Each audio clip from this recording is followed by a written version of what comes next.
S'il vous plaît, chapitre 2, livre des Proverbes, chapitre 2. On va lire quelques versets ensemble. À partir du verset 6. « Car l'Éternel donne la sagesse. De sa bouche sortent la connaissance et la raison. Il tient en réserve des ressources pour les hommes droits, un bouclier pour ceux qui marchent dans l'intégrité, en protégeant les sentiers de l'équité et en gardant la voie de ses fidèles. Alors tu comprendras la justice, l'équité et la droiture, toutes les routes qui mènent au bien. Car la sagesse viendra dans ton cœur, et la connaissance fera les délices de ton âme. La réflexion te gardera, et la raison te protégera, pour te délivrer de la voie du mal, de l'homme qui tient des discours pervers, de ceux qui abandonnent les sentiers de la droiture pour marcher dans les chemins ténébreux. » Seigneur, merci encore de bénir ta parole ce matin. Qu'elle soit cette eau vive qui rafraîchit nos âmes, mais aussi nous conduit dans la vérité, vers qui tu es. Au nom de Jésus, amen. Vous pouvez vous asseoir, merci. Donc, dans notre étude suivie du livre des Proverbes, nous avions vu que les premiers versets, c'était Dieu qui parlait à son fils. En tout cas, c'est cette image-là de père-fils, de proximité. Et on avait vu que la première initiation de Dieu dans nos vies pour expérimenter la sagesse, elle venait de l'extérieur, elle venait de ce Père qui parle à son Fils, elle venait du corps du Christ, elle venait de la parole de Dieu, elle venait de l'exemple et l'incarnation de la réalité de la vie de Christ à travers la vie de frères et sœurs. Après, on a vu que cet exemple donné et cet enseignement de la parole qui était donné dans les relations verbales, etc., après, il fallait se l'approprier de façon personnelle. Et après, on avait vu que quand il y avait ce processus-là dans nos cœurs, ça permettait à Dieu de se faire connaître à nos âmes. Et là, le verset 6, il nous donne le moyen, les éléments essentiels pour pouvoir le connaître à travers sa sagesse. N'oubliez pas, la sagesse, ce n'est pas la finalité. La sagesse, c'est un moyen d'expérimenter la réalité de Dieu dans nos vies, mais aussi de pouvoir appliquer de façon pratique la parole de Dieu, à travers l'Esprit de Dieu. Et donc le verset 6, il commence, il dit « Mais car l'Éternel donne la sagesse. » Ça, c'est une bonne nouvelle, non? Car l'Éternel donne la sagesse. Ça veut dire que Dieu ne retient pas. Il ne retient pas. Quand il y a tout ce processus dans nos cœurs, parce que tout ce processus dont on a vu les dernières semaines, la nécessité, c'est en fait tout ce processus dispose nos cœurs, fait un travail dans nos âmes qui font qu'on devient bien disposé pour être éclairé par Dieu. Parce qu'il y a des choses, même avec notre sagesse, même avec notre connaissance, même avec notre expérience, il y a des réalités qui appartiennent au royaume de Dieu qu'on ne peut pas comprendre, à moins que ce dernier nous éclaire. Ce n'est pas possible autrement. Et donc le verset 6, il nous dit « Car l'Éternel donne la sagesse ». Donc Dieu ne retient pas. Ça, c'est une bonne nouvelle. Et maintenant, il nous explique comment il donne la sagesse. Et là, il dit « De sa bouche sortent la connaissance et la raison ». Et juste cette expression-là, en hébreu, là, « de sa bouche », c'est une expression, alors selon les contextes, ça peut parler de bouche, ça parle de bec aussi.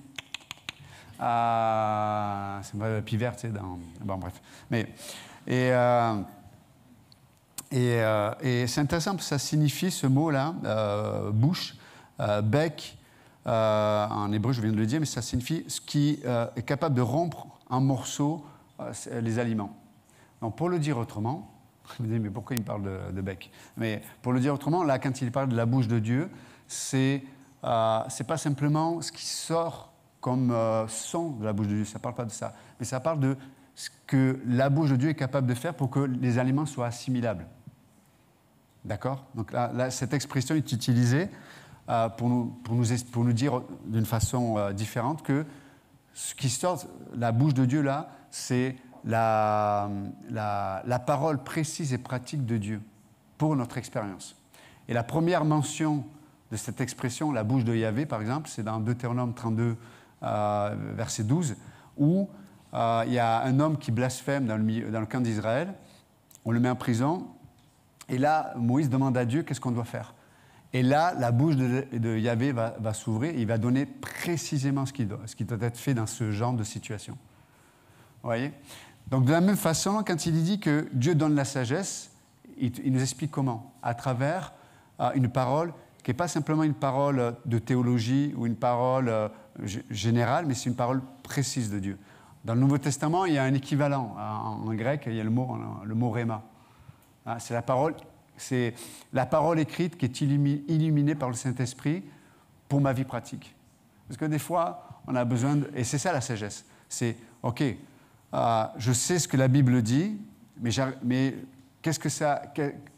Quelle direction, comment penser, comment vivre la situation que je suis en train de vivre. Et j'ai besoin que la bouche de Dieu s'ouvre. Et donc cette bouche, ça veut dire cette parole que Dieu va me donner pour que ce qu'il me dit soit assimilable dans mon expérience. Et là, il dit que de sa bouche sorte la connaissance. Et le mot connaissance, là, ou science, ça dépend, c'est le mot da'at en hébreu. Et le mot da'at, ça signifie, c'est la connaissance qui est rentrée dans mon cœur. C'est la connaissance qui est rentrée dans mon cœur. C'est comme, c'est quoi la connaissance qui est rentrée dans mon cœur, par exemple? Il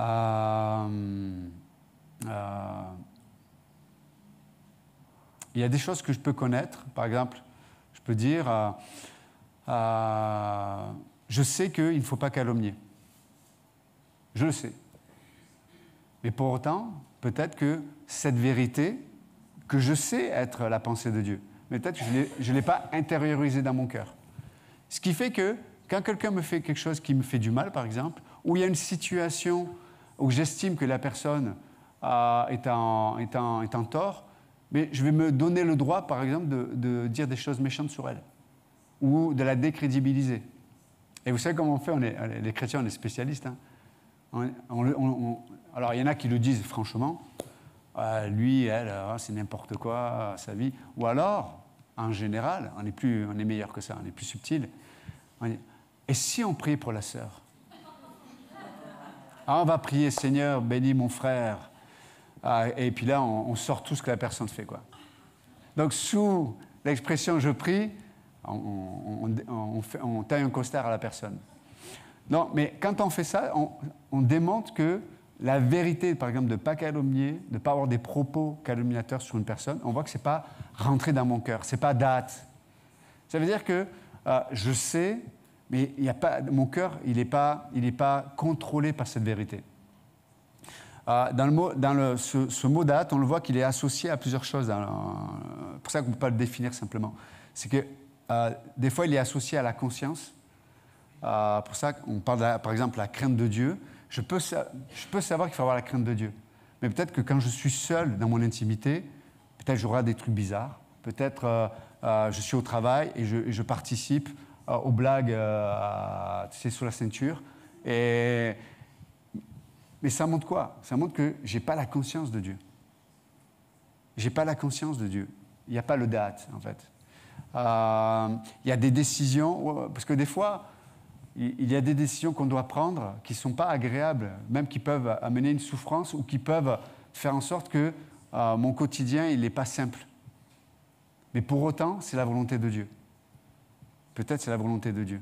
Peut-être ça peut être dans des relations, peut-être j'ai une amitié dans le corps de Christ, c'est une personne avec qui je passe du temps, quand j'ai des temps de creux, voilà, ça comble un peu ma vie.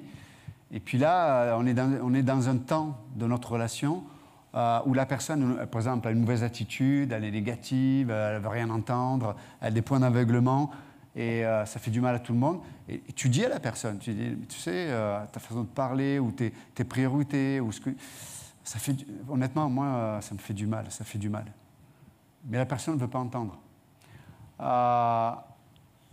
C'est vrai que... qu'est-ce que je vais faire avec ça? Si je garde ma position, si je lui dis la vérité, si je prends acte et la personne ne veut pas entendre, ça veut dire que je dois, pendant un temps peut-être, prendre du recul dans ma relation avec la personne, ben, ça va amener une forme de souffrance dans mon âme. Pourquoi? Les moments où j'avais besoin de communiquer ce que je vis, mes souffrances ou mes batailles. C'est cette personne qui était mon oreille, on échangeait ensemble. Mais là, je ne peux pas le faire. Parce qu'elle a une mauvaise attitude, parce qu'il y a vraiment quelque chose qui n'est pas bon, quoi. C'est le date. J'associe ce que je crois, ce que je sais de la vérité, et je l'associe dans mon expérience. C'est ça, là, quand il est dit de la bouche de Dieu sur la connaissance, qui est liée à la conscience. J'ai conscience que, voilà, ce n'est pas juste une connaissance que j'ai, mais c'est une réalité. C'est rentré dans mon cœur. La vérité est rentrée dans mon cœur. Et ça, du coup, ça dirige mes décisions, ça dirige mes pensées et mes priorités. Mais le mot date est aussi lié des fois à la volonté aussi.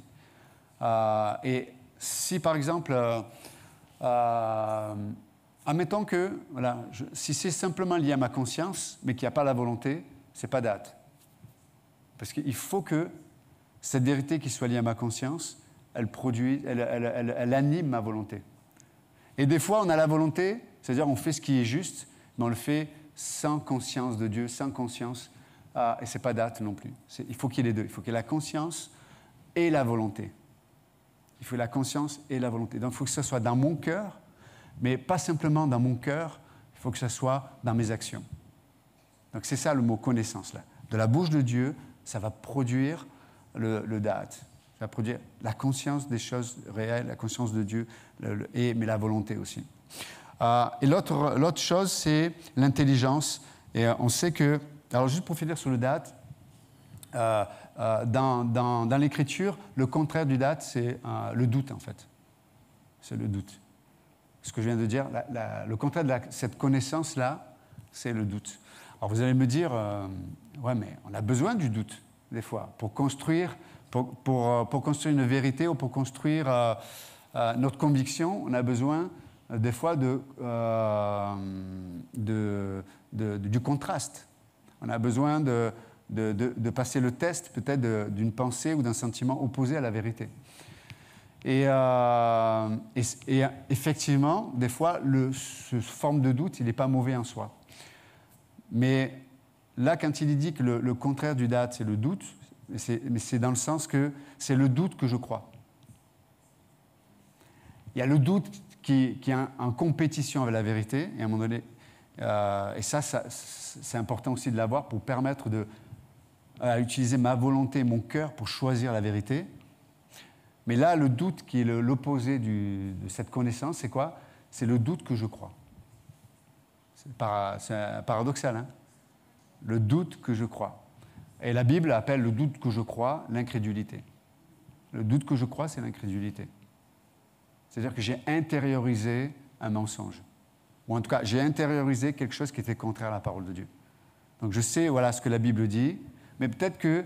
Et vous savez comment se construit l'incrédulité? C'est quand je connais une vérité, mais peut-être mon expérience me montre que ça ne marche pas. Voilà. Ouais, mais j'ai cru Dieu et j'ai entendu ça dans la Bible, j'essaie de pratiquer et ça ne marche pas. Le problème est... Des fois, on ne se pose pas la question, est-ce que c'est vraiment une promesse de Dieu? Parce que des fois, on croit que Dieu nous promet des choses, mais peut-être que ce n'est pas vraiment ce que la Bible enseigne. Et ça, c'est répandu dans le christianisme aujourd'hui. Plein de promesses qui ne correspondent pas réellement aux promesses de Dieu. On en a parlé jeudi avec Matthieu, on a fait une étude de Matthieu 18. Tu sais, il y a plein dans Matthieu 18, ça parle vraiment du pardon, ça parle de la discipline dans l'Église. Mais vous avez dans Matthieu 18, par exemple, là où 2 ou 3 sont assemblés à mon nom, je serai au milieu. Le contexte, c'est la discipline dans l'Église. C'est pas juste on est 2 ou 3 assemblés hein, au nom de Dieu. Non, il y a un contexte particulier. Matthieu 18 nous parle de quoi aussi? Si ton œil est pour toi une occasion de chute, arrache-la. Si ta main droite est une occasion de chute, arrache-la. Mais c'est quoi le contexte?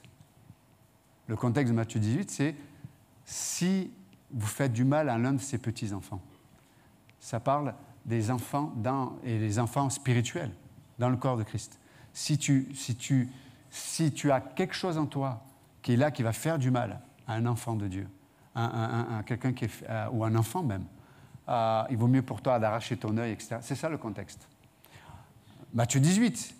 Si vous liez quelque chose sur la terre, vous mettez d'accord, vous liez quelque chose sur la terre, ce sera lié dans les cieux aussi.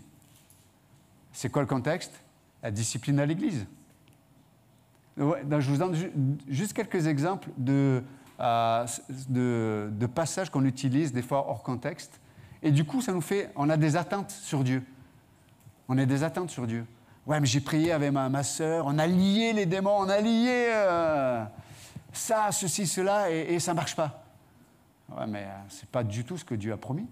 Ce n'est pas le contexte des Écritures. Vous voyez ce que je veux dire? Donc, on utilise, et c'est pour ça que et le piège de cela, de ces quelque part, je cherche l'expression, mince. En tout cas, de ces expressions qu'on utilise beaucoup dans le christianisme hors contexte, c'est que ça crée des attentes sur Dieu. Ça crée des attentes. Alors, soit on se dit, ça ne marche pas pour moi, soit je suis vide dans la culpabilité. Je dis, mais peut-être j'ai un péché, ou j'ai quelque chose dans ma vie qui fait que, voilà, Dieu... Et en fait, ça nous amène à être dans l'introspection. Et vous savez que le contraire de l'adoration, c'est l'introspection. L'introspection, c'est scruter en moi-même en fixant mon regard sur ma nature pécheresse, quoi. Et on ne peut pas trouver dans notre nature pécheresse les vertus de la nature de Dieu. Ce n'est pas possible.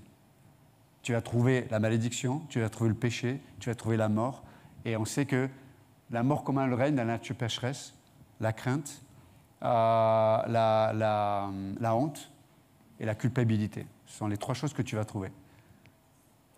Donc, dans le christianisme aujourd'hui, voilà, on a plein d'adages comme ça, qu'on prend des Écritures, hors contexte, et du coup, on s'attend à Dieu, et il n'y a rien qui se passe. Et ça, quand tu es déçu dans ton attente vis-à-vis des promesses de Dieu, ça va nous produire l'incrédulité. Tu vas commencer à croire tes doutes. Et quand il y a l'incrédulité, l'incrédulité est un terrain énorme pour l'angoisse, pour la crainte et pour les mécanismes de défense intérieurs. Et quand on a ces mécanismes de défense dans notre âme, qu'est-ce qui se passe? On construit des forteresses contre la connaissance de Jésus-Christ. Et du coup, on va aller chercher ailleurs que dans les Écritures les solutions, malheureusement qui se trouvent seulement dans les Écritures, par la puissance de l'Esprit. Vous me suivez ou pas? Donc, c'est pour ça qu'il est dit que, voilà, de la bouche de Dieu sort la connaissance. Les moyens que je puisse intérioriser cette parole, parce qu'elle va être efficace pour moi. Elle va être efficace pour comment je vais gérer une relation, comment je vais gérer ce moment de crise dans ma vie.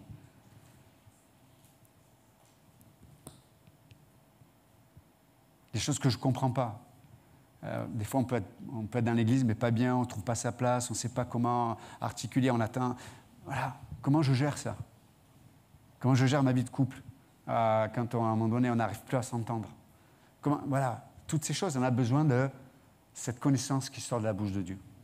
Et l'autre chose qui sort de la bouche de Dieu, c'est l'intelligence. Et vous savez, en latin, par exemple, l'intelligence, c'est ligari, c'est lier les choses les unes aux autres. Des fois, on n'arrive pas à faire le lien. On a besoin de l'intelligence de Dieu, qui sort de la bouche de Dieu, pour comprendre ce qui se passe dans nos vies, pour comprendre ce qui se passe dans la parole. Ça sort de la bouche de Dieu. Je ne suis pas intelligent moi-même, mais j'ai besoin de l'intelligence qui sort de la bouche de Dieu. C'est Dieu qui va me faire comprendre, lier les choses les unes aux autres. Les unes aux autres. Des fois, on se dit, mais je ne comprends pas.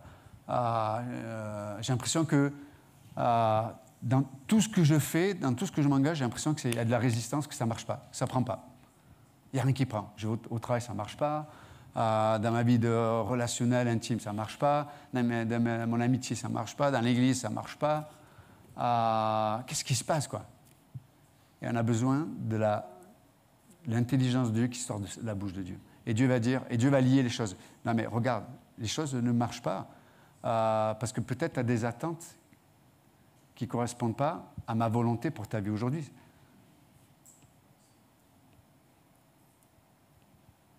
On a besoin de l'intelligence de Dieu, qui sort seulement de les rémas de Dieu, l'illumination du Saint-Esprit à travers sa parole.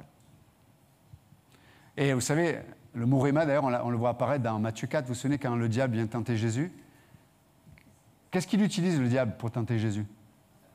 La parole. Il la connaît bien. Hein? Ah, ça ne m'impressionne pas. Les gens qui connaissent la Bible, ça ne m'impressionne pas. Mais Jésus lui répond comment? Par le réma de Dieu. La parole illuminée. Il se soumet à l'Esprit de Dieu. Ça, le diable, il ne comprend pas les rémas de Dieu. Il ne comprend pas la parole illuminée par le Saint-Esprit. Parce que ça demande une dépendance, ça demande de l'humilité, ça demande de la douceur, ça demande un cœur brisé. Mais quand je pense tout savoir, quand je pense tout connaître, et comment on a cette attitude, c'est qu'on croit toujours en nos propres conclusions. Il y a des gens, ils ont confiance qu'en leurs propres conclusions, leur propre raisonnement. Comment je vois, comment je sens, comment je comprends, c'est la vérité absolue. Quand je suis comme ça, il n'y a pas d'humilité, il n'y a pas de douceur, il n'y a pas de brisement. Et on est malheureux parce qu'on est isolé avec nous-mêmes. On va être seul, même s'il y a du monde autour de toi. Tu vas être tellement seul, quoi. On a besoin donc de l'intelligence de Dieu. Et après, il continue, il dit, il tient en réserve des ressources pour les hommes droits, un bouclier pour ceux qui marchent dans l'intégrité. Et il tient en réserve, j'aime bien ce mot réserve, là en hébreu, ça parle que Dieu préserve là, une chose pour le donner à un certain moment. Dieu le préserve, ça veut dire que c'est lui qui le garde. C'est lui qui le... Voilà, pour le dire autrement, ça dépend de lui. Et qu'est-ce qui dépend de lui, là? Le salut. Et le mot salut, là, en hébreu, ça parle bien sûr du salut, ça peut parler du salut éternel. Ça parle aussi du succès durable. Succès durable, ça sous-entend que ça ne dépend pas de moi. Parce que si le succès dépend de mes capacités à maintenir un standard, aïe, aïe, aïe. Là, je suis foutu, là. C'est vrai ou pas? Pourvu qu'il m'aime, je vais faire tout ce qu'il attend de moi, tout ce que... tu vois, et je maintiens un standard. Mais est-ce que tu crois que tu seras toujours à la hauteur?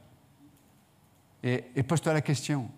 Si ta relation est basée sur ce que tu es capable de produire pour que l'autre t'aime, est-ce que réellement vous vous aimez?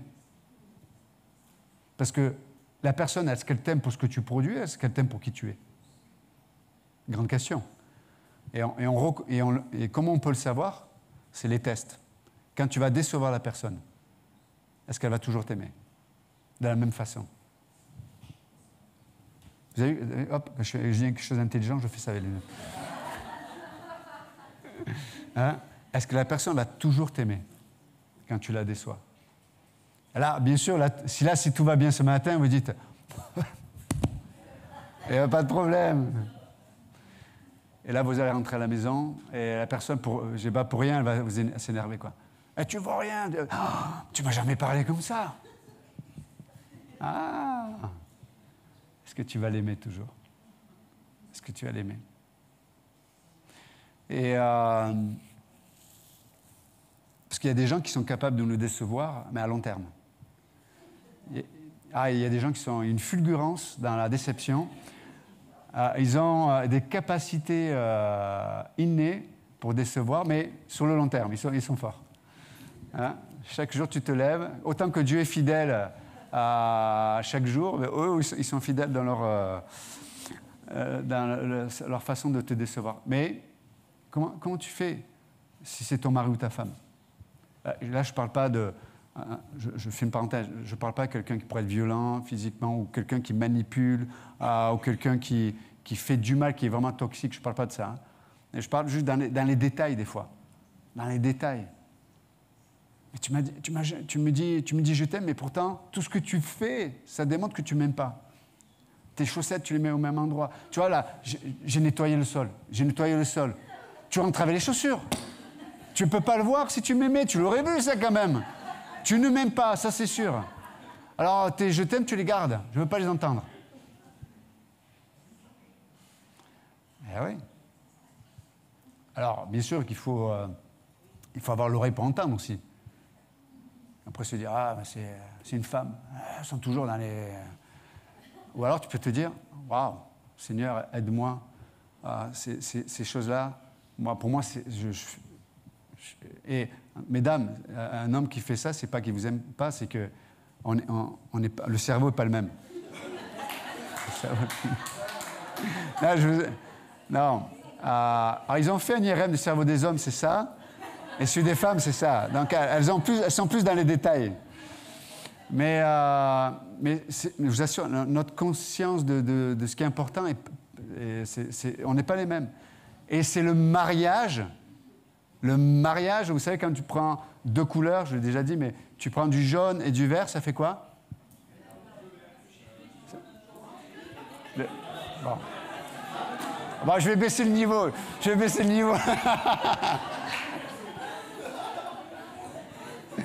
Normal du bleu, merci. Hein? Non? Du quoi? Mais j'ai pas dit vert et jaune?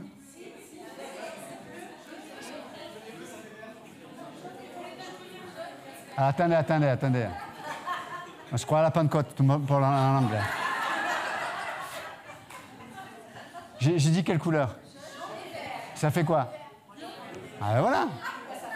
Ça fait bleu. Ça fait quoi? Bon, moi je dis que ça fait du bleu, mais bon. C'est moi qui ai le micro. Ça fait quoi? C'est quoi qui fait du bleu alors?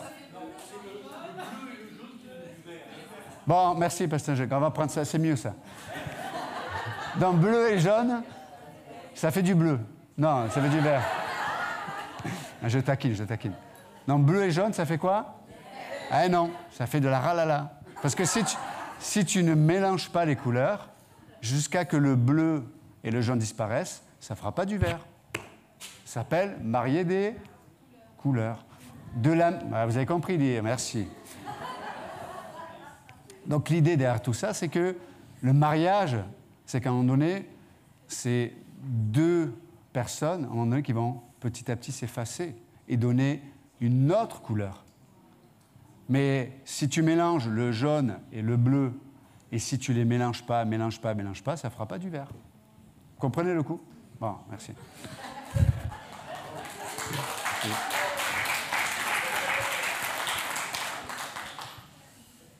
Donc, attendez, j'ai pas fini, ça va.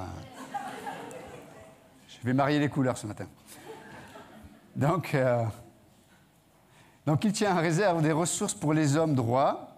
Plus personne ne me prend au sérieux. Et alors, ce qui est intéressant pour sur le sujet, là, les hommes droits ou le juste, je ne sais pas, vous avez des traductions peut-être qui disent le juste? Vous avez quoi comme traduction? Donc, il tient en réserve des ressources pour les hommes droits. Vous avez ça, vous aussi? Ou les justes. Moi, j'ai les justes aussi. Posez-vous la question, c'est quoi les hommes droits? Allez-y, discutez avec votre voisin, là. C'est quoi un homme droit à vos yeux?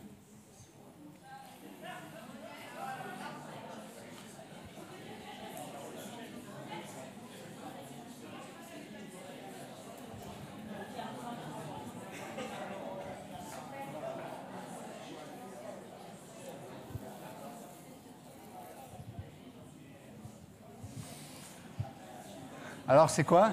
Quelqu'un lève la main, peut me dire quelque chose? C'est quoi? La vérité? OK. Si vous dites la vérité, Dieu. OK, d'accord. Plus précisément. Ceux qui craignent Dieu. L'homme sauvé. OK. Celui qui marche par le Saint-Esprit, c'est bien ça, j'aime bien. Intègre, ouais. Alors, en hébreu, ça sous-entend être droit, effectivement. Agréable. Il y en a qui n'ont pas fini de discuter. Ce matin, c'est dissipé. Hein. Les auditeurs sur YouTube, ils vont dire, mais c'est... Bon, mais en tout cas, ça signifie Si on pouvait le mettre de façon pratique, c'est celui qui met en action sa volonté dans ce qu'il sait qui est vrai. Là, ça vous calme direct, c'est bien. Non, pour le dire autrement, c'est-à-dire que c'est quelqu'un qui ne vit pas simplement dans des bons sentiments ou des idées vertueuses ou positives, mais c'est quelqu'un qui, lorsque Dieu lui a montré ce qui était vrai, il rejoint Dieu dans ce qui est vrai. Hein, c'est rejoindre Dieu dans ce qui est vrai. On pourrait le résumer en disant celui qui est l'homme droit ou la femme droite, c'est celui ou celle qui choisit d'être en unité avec le Fils. Hein. C'est comme l'Écriture dit, mais comment deux peuvent-ils marcher ensemble s'ils sont au préalable, ils ne se mettent pas d'accord? Ben, c'est ce d'accord-là, celui qui est droit, celui qui se met d'accord avec Dieu. Et souvent, même dans le Nouveau Testament, le juste, c'est celui qui est déclaré juste par Dieu. Pourquoi? Parce qu'on s'est mis d'accord avec Dieu. Et des fois, donc ce n'est pas qu'une question de sentiment, quoi. Est-ce que tu te sens tous les matins, tu te lèves, tu dis « je suis juste », tiens. Je suis droit. Là, personne ne peut rien me dire. Non. Mais je suis déclaré juste par Dieu. Je suis déclaré juste par Dieu. Et je rejoins cette déclaration. Donc je vis comme quelqu'un qui est juste.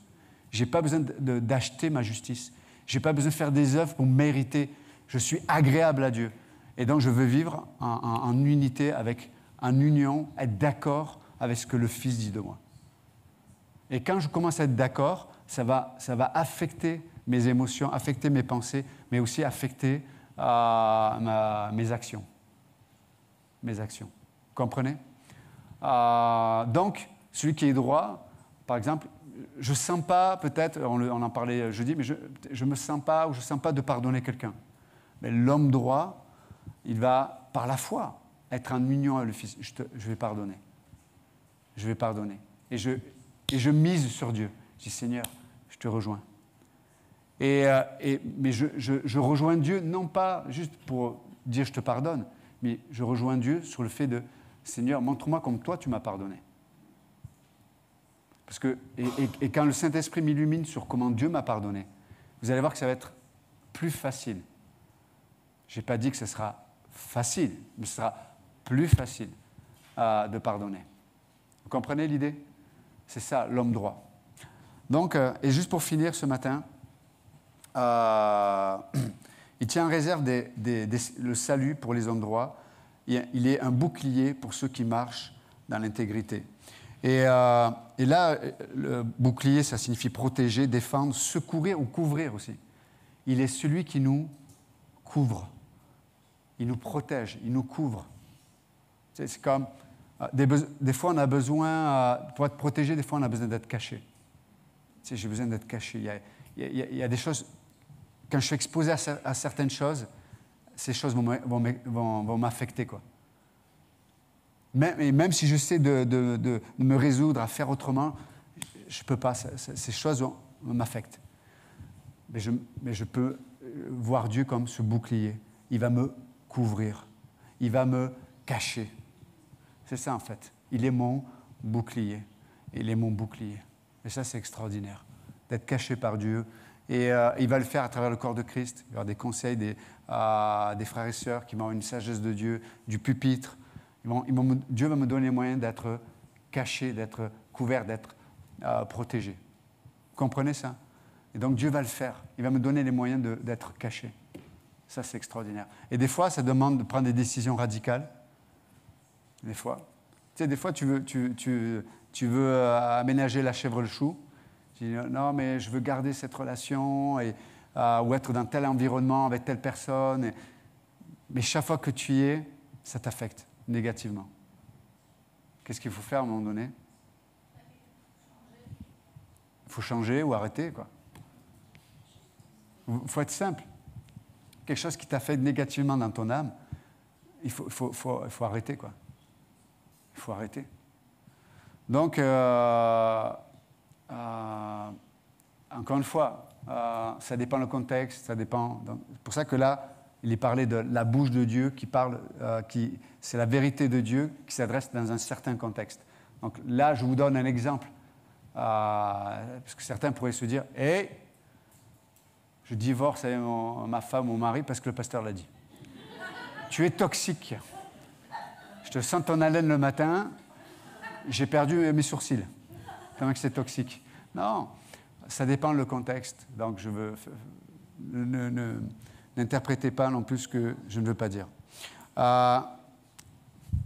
Ok. C'est tard, mais juste pour finir rapidement. Donc celui qui marche dans l'intégrité. Le mot marcher, ça veut dire que celui qui choisit de... Enfin, celui qui marche, c'est celui qui n'est pas statique. Vous savez, des fois, on peut arriver dans nos vies à avoir un certain équilibre et on peut se satisfaire des équilibres qu'on a trouvés. Mais des fois, dans les équilibres qu'on trouve, on n'a plus besoin de Dieu. Et comment on voit qu'on n'a plus besoin de Dieu? On n'a plus soif pour écouter la parole. C'est la première réalité qui vient.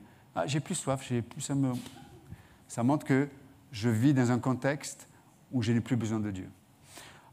Et l'intégrité, j'aime le mot en hébreu, ça parle de ce qui est accompli, de ce qui est complet. Ça signifie, celui qui est intègre, c'est celui qui vit dans l'œuvre accomplie. Mais pas dans l'œuvre accomplie qu'il aurait fait lui-même, mais vit dans l'œuvre accomplie que Dieu a fait pour lui. Et dans ce que Dieu a fait, je finis avec ça, dans ce que Dieu a fait, il ne manque rien. Vous entendez? Dans ce que Dieu a fait pour toi et pour moi, il ne manque rien. Donc que Dieu nous aide à voir tout ce qu'il a fait pour nous. Seigneur, merci encore ce matin pour ta parole. Merci pour la concentration aussi des frères et sœurs aussi. Et te remercions pour la sagesse que tu veux nous offrir. Et on en a tellement besoin, Seigneur. Ce monde est rempli de défis pour chacun d'entre nous, pour des célibataires, pour des jeunes gens, pour des enfants, pour des couples, pour des gens plus âgés. On est devant nous, c'est le présent et demain sont remplis tellement de défis, on a besoin de ta sagesse, Seigneur. Aide-nous, Seigneur, à voir et à entendre surtout ce que ta bouche veut déclarer, ta connaissance et ton intelligence. Si ce matin, quelqu'un ne connaît pas Jésus-Christ, je ne peux que vous supplier devant Dieu, le Père, et le Fils et par l'Esprit ce matin. Soyez réconciliés avec Dieu. Vous pouvez juste lui dire ce matin, Jésus, voilà, peut-être je ne te connais pas, c'est la première fois que je viens dans une église, je ne comprends pas tout là, mais je sens, je sais que tu es là. Et je sais que dans mon cœur, je sais que je suis perdu. Dans cette vie, mais c'est à l'avenir. Je crois à ton amour ce matin. Je crois à ta présence. Viens dans mon cœur, sauve-moi. Vous pouvez juste lui dire, sauve-moi Jésus, viens dans mon cœur. Je suis perdu sans toi. Voilà, si vous avez fait cette démarche de foi ce matin, peut-être avec vos propres mots, n'hésitez pas à venir en parler peut-être à la personne qui vous a invité ou à un pasteur. Voilà. Mais faites connaître votre décision. Donc merci encore Seigneur. Te prions pour nous, croyants aussi, si peut-être on fonctionne depuis des années sans la sagesse de Dieu. Ce matin, on peut demander, revenir à Dieu. Revenir là, peut-être où le fer est tombé, et peut-être qu'il ces moments, ces décisions, ces pensées ou ces raisonnements qui m'ont enlevé cette soif, cette dépendance envers toi, Seigneur. Je te prie de m'aider, je te prie de nous aider, Seigneur. Sois élevé et glorifié, Jésus. Merci, parce que tu te as choisi de te révéler, de donner ta sagesse, d'ouvrir ta bouche, afin que nous puissions vivre. Au nom de Jésus-Christ, nous prions ce matin. Amen. Que Dieu vous bénisse. Merci. Que Dieu vous bénisse.